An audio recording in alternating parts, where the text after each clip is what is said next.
Stately, plump Buck Mulligan came from the stairhead bearing a bowl of lather on which a mirror and a razor lay crossed.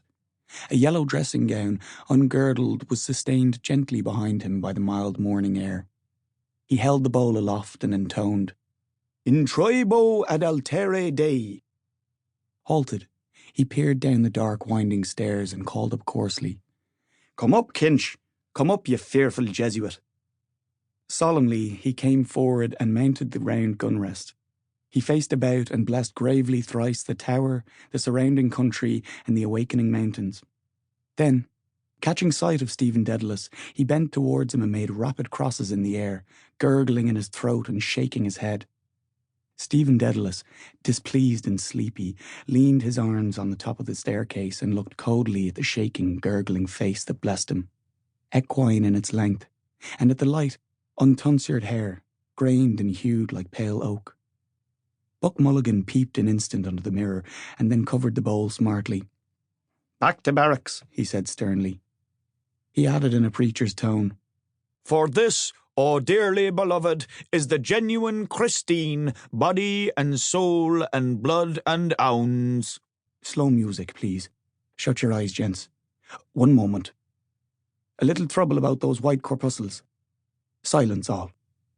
He peered sideways up and gave a long, low whistle of call, then paused a while in rapt attention, his even white teeth glistening here and there with gold points. Chrysostomus.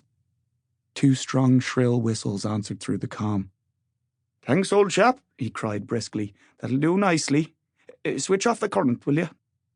He skipped off the gun rest and looked gravely at his watcher, gathering about his legs the loose fold of his gown.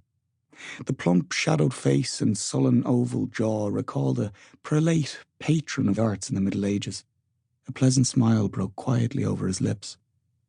"The mockery of it," he said gaily. "Your absurd name, an ancient Greek." He pointed his finger in friendly jest and went over to the parapet, laughing to himself. Stephen Dedalus stepped up, followed him wearily halfway and sat down on the edge of the gun rest, watching him still as he propped his mirror on the parapet, dipped the brush in the bowl and lathered cheeks and neck. Buck Mulligan's gay voice went on. "My name is absurd too. Malachi Mulligan, 2 dactyls. But it has a Hellenic ring, hasn't it? Tripping and sunny like the Buck himself. We must go to Athens. Will you come if I can get the aunt to fork out 20 quid? He laid the brush aside and, laughing with delight, cried, "Will he come, the jejune Jesuit?" Ceasing, he began to shave with care. "Tell me, Mulligan," Stephen said quietly. "Yes, my love? How long is Haynes going to stay in this tower?" Buck Mulligan showed a shaven cheek over his right shoulder. "God, isn't he dreadful?" he said frankly. "A ponderous Saxon. He thinks you're not a gentleman. God, these bloody English, bursting with money and indigestion. Because he comes from Oxford.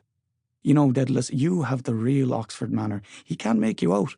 Oh, my name for you is the best. Kinch, the knife blade." He shaved warily over his chin.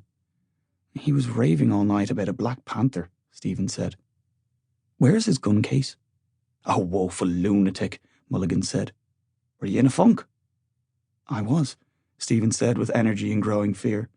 "Out here in the dark with a man I don't know, raving and moaning to himself about shooting a Black Panther. You saved men from drowning. I'm not a hero, however. If he stays on here, I am off." Buck Mulligan frowned at the lather on his razor blade.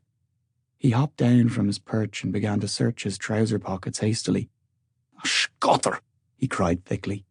He came over to the gun rest and, thrusting a hand into Stephen's upper pocket, said, "Lend us a loan of your nose rag to wipe my razor." Stephen suffered him to pull out and hold up on show by its corner a dirty, crumpled handkerchief. Buck Mulligan wiped the razor blade neatly. Then, gazing over the handkerchief, he said, "The bard's nose rag. A new art colour for our Irish poets. Snot green. You can almost taste it, can't you?" He mounted to the parapet again and gazed out over Dublin Bay, his fair oak-pale hair stirring slightly.